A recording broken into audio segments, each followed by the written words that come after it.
ঘরের একপাশে মাদুরে বসিয়া একটি ছেলে কাগজ হাতে লইয়া কি যেন ভাবিতেছে। অন্য পাশে তাহার দিকে পিছন করিয়া আরাম কেদারার উপর হাত পা ছড়াইয়া তাহার মামা আধা ঘুমন্ত অবস্থায় বিশ্রাম করিতেছে।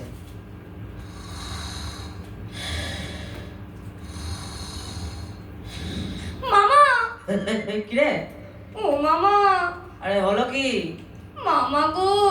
আরে কি হলো তাই বল না, খালি মামা মামা করতে লেগেছে। ও মামা গো, তাহলে কি হবে গো? এই তোমার পিঠে ঘা দু চার পড়বে গো, আর হবে কি? না মামা, দেখো না, এই কাগজে কি লিখেছে। কি আবার লিখবে? ওদের যা খুশি তাই লিখেছে, তোর তা নিয়ে চেঁচাবার দরকার কি? শুনো না একবার কি বলছে ওরা। আমেরিকার কোন বিখ্যাত মানমন্দির হইতে সংবাদ আসিয়াছে যে তত্রস্থ দূরবীক্ষণ যন্ত্রে একটি ধূমকেতু দেখা গিয়াছে।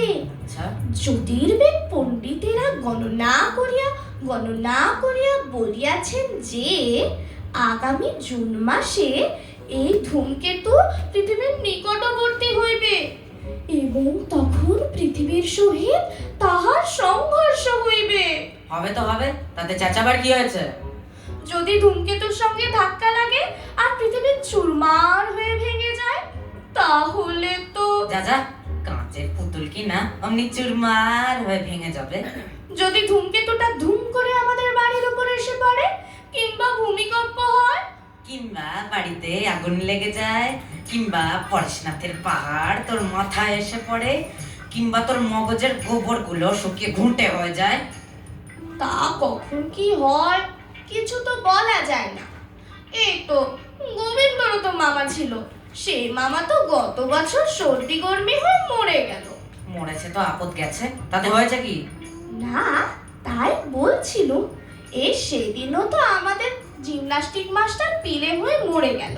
তাহলে কে কতদিন বাঁচবে, কখন মরবে, কখন কি হবে, কিছু তো বলা যায় না। ওরে বাবা রে, এই যে একেবারে বৈরাগীর দাদা ঠাকুর হয়ে উঠলো দেখি। দেখ, কান ধরে এমন থাপ্পড় লাগাবো।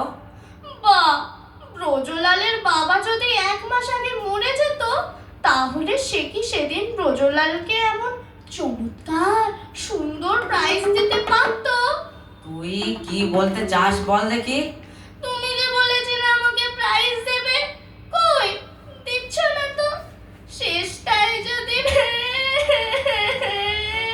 সেই কথাটা সোজাসুজি এক সময় বললেই হতো, তার জন্য ঘ্যাঙানি ঘোঙানি করে আমার ঘুমটি নষ্ট করবার কি দরকার ছিল? যা, আজ বিকেলে প্রাইজ পাবি। যা। প্রাইজ?